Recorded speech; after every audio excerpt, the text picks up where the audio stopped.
នេះបងគឺយើងអាចបវលបាន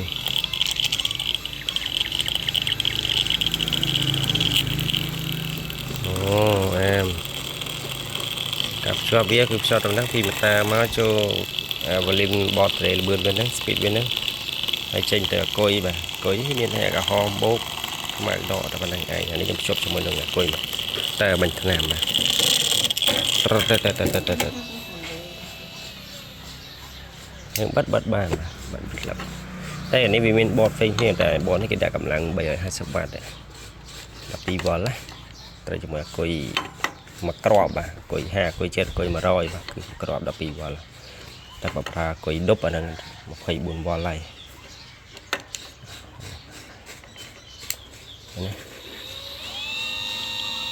ចូលសាមញ្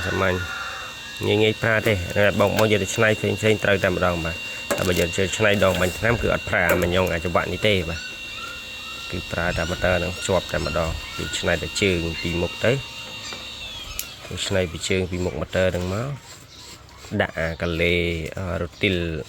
ឡានទៅវាអត់ត្រូវកាច់អញ្ចឹងបងអញ្ចឹងអត់ប្របាក់ទេហើយនៅក្នុង stop មានបងអាចកំងផ្ញើបាន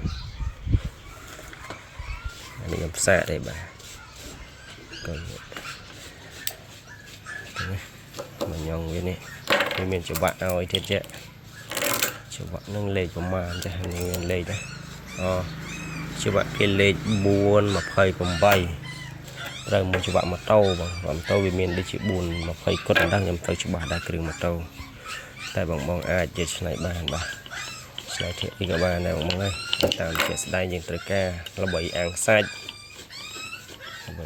កោដុតមន់ដុតទាក្រួចបវលអីនោះត្រូវហើយបាទហើយតៅជីបាទតៅជីផាពូនរងត្រូវតែម្ដងហើយនឹងដូចជា